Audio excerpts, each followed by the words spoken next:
Hello everyone, स्वागत है आप सभी का। आज हम लोग पढ़ने वाले हैं दिल्ली सल्तनत। ठीक है, दिल्ली सल्तनत के बारे में पढ़ेंगे।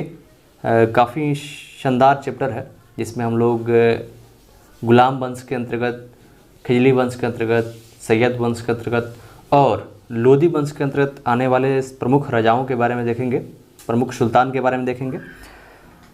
आज इस वीडियो में हम लोग देखने वाले हैं कि सोर्स ऑफ इंफॉर्मेशन क्या है दिल्ली सल्तनत के बारे में, यानी हमें दिल्ली सल्तनत की जानकारी किन स्रोतों के माध्यम से हो पाती है, इसको हम लोग इस वीडियो के माध्यम से देखने वाले हैं। क्लास 7 हिस्ट्री का ये चैप्टर 4 है और चैप्टर 4 का ये पहला वीडियो है जिसको हम लोग देख रहे हैं। तो आइए शुरू करते हैं। दिल्ली सल्तनत, ठीक है, दिल्ली सल्तनत की बात करें तो इसका जो कालखंड है वो है 1206 ईस्वी से लेकर 1526 ईस्वी तक, AD 1206 टू AD 1526 तक। तो इसको आप याद रखना है कि दिल्ली सल्तनत का कालक्रम क्या है। इसके बाद बात करें तो आपको याद होगा पानीपत का प्रथम युद्ध। पानीपत का प्रथम युद्ध कब हुआ था? 1526 ईस्वी में। ठीक है, किसके किसके बीच हुआ था? इब्राहिम लोदी, ठीक है, और बाबर के बीच। ठीक है, तो इब्राहिम लोदी जो लोदी वंश का अंतिम शासक था, उसके और बाबर के बीच, यानी बाबर के बीच युद्ध होता है और उस युद्ध में इब्राहिम लोदी हारा जाता है और बाबर जीत जाता है और उसके बाद दिल्ली सल्तनत का अंत हो जाता है वहीं पे। ठीक है, और वहाँ से बाबर ने मुग़ल वंश की स्थापना करता है। तो मुग़ल वंश की स्थापना 1526 से माना जाता है। तब तक यानी कि 1206 से लेकर 1526 यानी कि मुग़ल वंश की स्थापना तक जो समय होता है वो दिल्ली सल्तनत के अंतर्गत आता है। इसमें हम लोग पढ़ेंगे प्रमुख राजवंश कौन कौन से हुए, जिसमें मुख्य सुल्तानों के बारे में अध्ययन करेंगे। तो आइए शुरू करते हैं। उससे पहले देखते हैं हम लोग यहाँ पर देखेंगे दिल्ली सल्तनत के अंतर्गत 5 डायनेस्टी आते हैं, जिसमें आप एक एक करके इसको अध्ययन करेंगे। जैसे कि फर्स्ट आप देखेंगे स्लेव डायनेस्टी जो 1206 से शुरू होता है और 12 से 90 तक चलता है। फिर खिजली डायनेस्टी जो 12 से 90 से शुरू होता है और 13 से 20 तक चलता है। और फिर तुगलक डायनेस्टी 1320 से शुरू होता है और 14 से 14 तक चलता है। फिर सैयद डायनेस्टी 1414 ईस्वी से लेकर 1551 ईस्वी तक चलता है। और लास्ट है लोदी डायनेस्टी जो 1451 से लेकर 1526 यानी कि प्रथम पानीपत युद्ध तक चलता है। तो इसके बारे में हम लोग अध्ययन करने वाले हैं। 5 प्रमुख राजवंश के बारे में इस चैप्टर के अंतर्गत हम लोग अध्ययन करेंगे। नेक्स्ट टॉपिक है source of information about the Delhi सल्तनत। दिल्ली सल्तनत का इन्फॉर्मेशन जो है किस सोर्स से प्राप्त होता है, इसको हम देखें तो मेन सोर्स ऑफ दिल्ली सल्तनत आर इंस्क्रिप्शन जो है, इसके माध्यम से हमें दिल्ली सल्तनत के बारे में जानकारी मिलती है। They are found old coins जो पुराने सिक्के हैं, इसके द्वारा हम जान पाते हैं। हिस्टोरिकल मोनूमेंट्स है, इसके माध्यम से माइल स्टोन है और टॉम स्टोन है।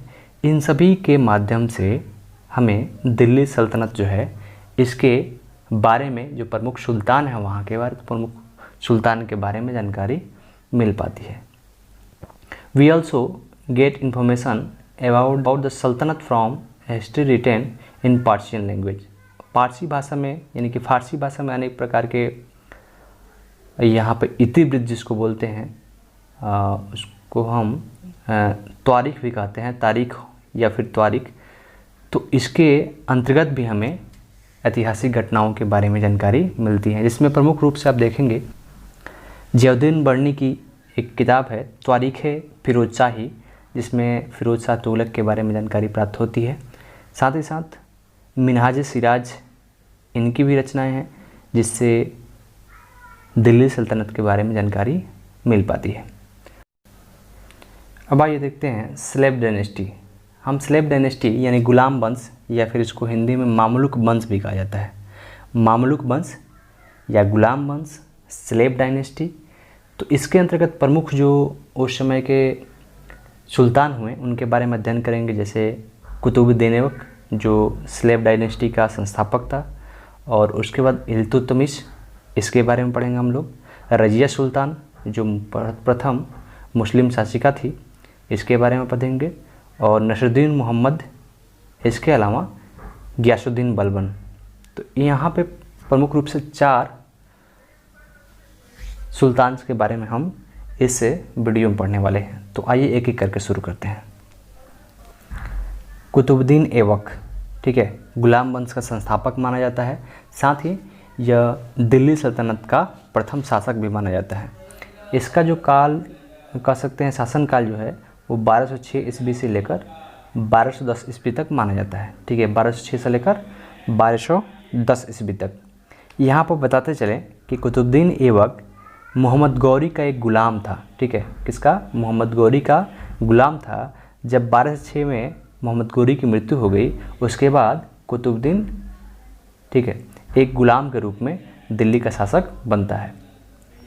इसका जन्म जो है 1250 में तुर्किस्तान में इसका जन्म हुआ था, और इसकी मृत्यु जो है वो 1 दिसंबर 1210 में हॉर्स वाइल प्लेइंग चौगान, जब यह घोड़े से चौगान खेल रहा था, उसी क्रम में घोड़े से गिरने से इसकी मृत्यु हो गई थी। चौगान कह सकते हैं आज का जो पोलो खेल है, पोलो खेल, उसी प्रकार का उस समय का खेल ये था, चौगान। बरियल, इसका जो मकबरा है वो अनारकली बाज़ार लाहौर में इसका मकबरा स्थापित है। तो ये सवाल आता है कि कुतुबुद्दीन ऐबक का मकबरा कहाँ है? लाहौर में है। इसकी मृत्यु कब हुई थी?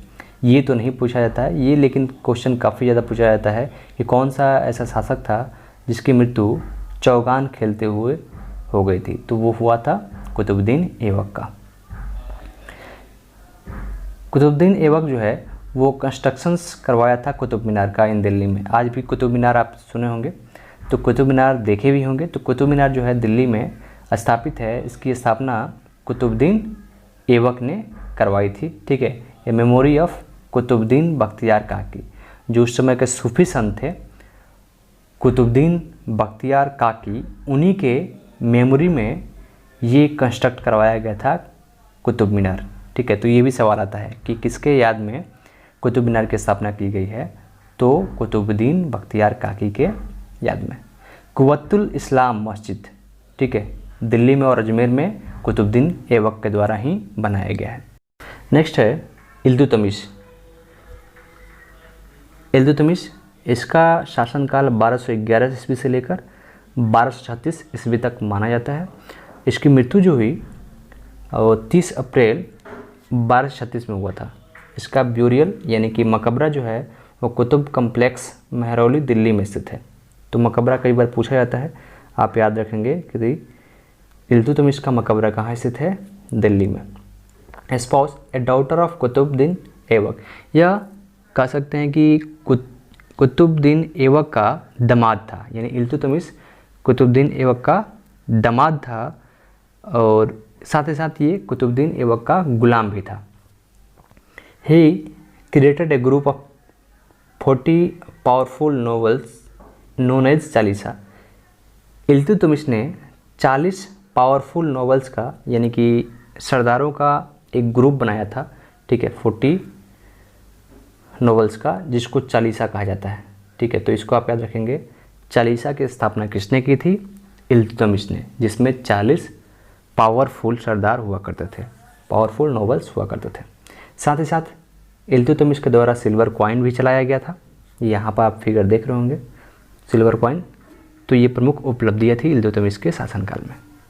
नेक्स्ट है रजिया सुल्तान। रजिया सुल्तान दिल्ली सल्तनत में काफ़ी फेमस है। इसका जो शासनकाल है वह है 1236 ईस्वी से लेकर 1240 ईस्वी तक इसका शासनकाल माना जाता है, ठीक है।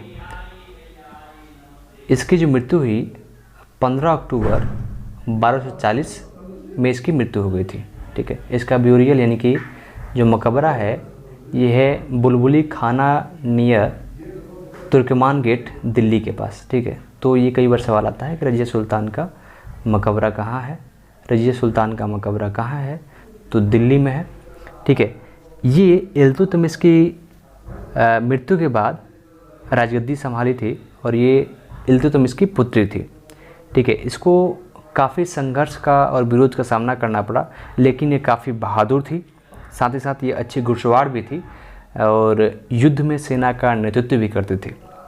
लेकिन सरदार जो थे, जो नोबल थे, वो नहीं चाहते थे कि कोई महिला शासक बने, हमारे राजा बने। इसके कारण अनेक लोग इसका विरोध कर रहे थे, लेकिन इन्होंने अल्तोनिया से विवाह किया और राजगद्दी संभाली।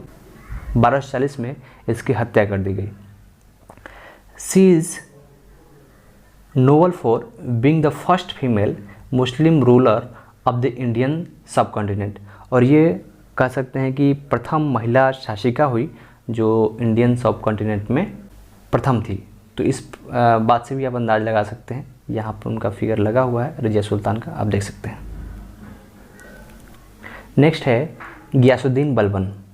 ये काफ़ी फेमस है दिल्ली सल्तनत में, और स्लेवरी जो डायनेस्टी है, स्लेव डायनेस्टी, इसमें काफ़ी प्रसिद्ध है। इसका शासनकाल जो है वो 1265 से लेकर 1287 ईस्वी तक माना जाता है। ठीक है। गियासुद्दीन बलबन जो था वो नसरुद्दीन मोहम्मद का वजीर था। ठीक है, यानी कि इससे पहले, यानी 1265 से पहले नसरुद्दीन महमूद था, उसके अंडर में गियासुद्दीन बलबन वजीर था। वजीर मतलब प्रधानमंत्री, और प्रधानमंत्री के कार्यभार संभाल रहा था। लेकिन जैसे ही नसरुद्दीन मोहम्मद की मृत्यु हुई, उसके बाद गियासुद्दीन बलबन शासक बना और इसने रिड्यूस कर दिया पावर जो था टीचरस नोबिलिटी, जो उस समय के सरदार थे, जो पावरफुल हुआ करते थे। आपने इससे पहले पढ़ा होगा कि 40 पावरफुल सरदारों का एक ग्रुप होता था जिसको चालीसा कहा जाता था। तो उस चालीसा के कह सकते हैं कि ख़त्म किया उन्होंने। जो चालीसा था, 40 पावरफुल सरदारों का जो ग्रुप था उसको समाप्त किया, क्योंकि उस समय तक जो नोबल थे, यानी जो सरदार थे, वो काफ़ी पावरफुल हो गए थे, काफ़ी वर्चस्व शासन में इनका होता था। इसलिए यहाँ पर उनके पावर को रिड्यूस किया कौन? बलबन ने। ठीक है। इसकी जो इसका जन्म जो है 1200 में तुर्किस्तान में हुआ था, यानी कजाकिस्तान में। इसकी मृत्यु 8 में हुई दिल्ली में। ठीक है। गियासुद्दीन बलबन की मृत्यु 1287 में हुई दिल्ली में। ठीक है।